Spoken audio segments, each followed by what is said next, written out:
Hi everyone, welcome to another Word in Season. Well, I don't know about you, but whenever I start a new year, I often have a sense of optimism as it begins. The troubles of last year are behind, there's new possibilities, new potential in what lies ahead. But this time for me, things have felt a little different. If I'm being honest, the challenges of 2020 are still lingering with us. The world feels like it's changing so rapidly. There's questions, will things improve? Will they get better? Will they stay the same? Will they get even worse? Will we become a bit more stable in society, or will things continue to swing up and down and all around as we go on? And as I reflected on these questions for myself this past week, I was comforted by the scripture's reminder that God is our rock. Isaiah 26 verse 4 says, "Trust in the Lord forever, for the Lord himself, is the rock eternal." It's translated the rock of ages. In other words, God is the rock yesterday, he's the rock today, and he's the rock tomorrow. He's the rock from the dawn of time till the end when the trumpet sounds. God is the rock, and this metaphor of God as the rock has a couple of applications for us. The first, I think, is that God is the rock means that he's a firm foundation upon which we can build our lives.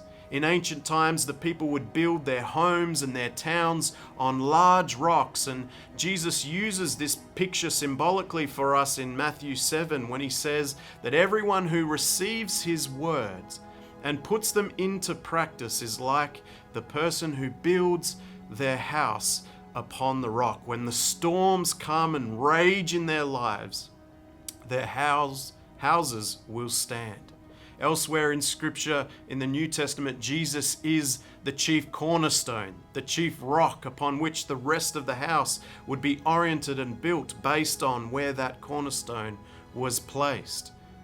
You know, in the Old Testament, God as the rock is as a safety, as a refuge, as a place of salvation, because in the Old Testament times, the people would build their fortresses, their walls, their cities would be guarded and defended by large rocks. And so God became this image of the first line of defense for the people as the rock.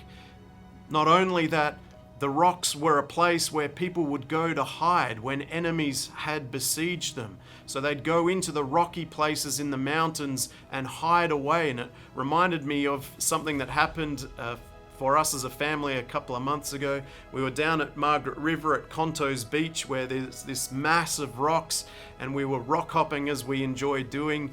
But off in the distance, we could see that there was this mass of little crabs, a whole heap of them. We called it crab heaven because they were just so sunbaking and enjoying each other's company, it seemed, and just living life out on these rocks. And for as long as we kept our distance, they were okay. But as we would walk near them, they would scatter and hide down into the gaps in the rocks and hide away. And I would go to try and catch one in the crevices of these rocks, but they were too well hidden, too secure in their clefts in the rocks.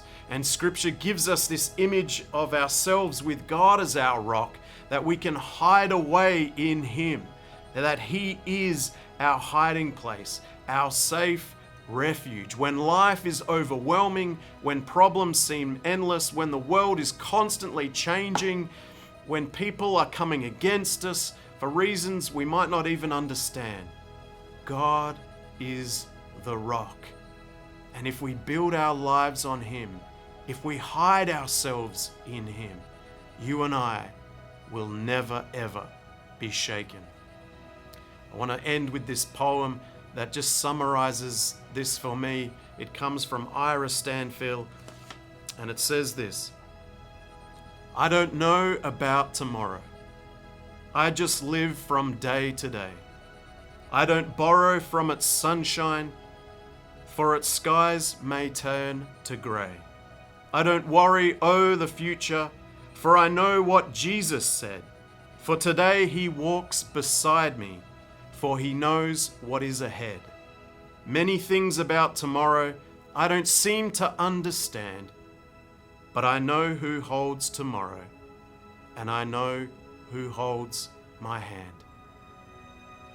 This week, as you go about your life, hide yourself in God the rock. Take Jesus by the hand.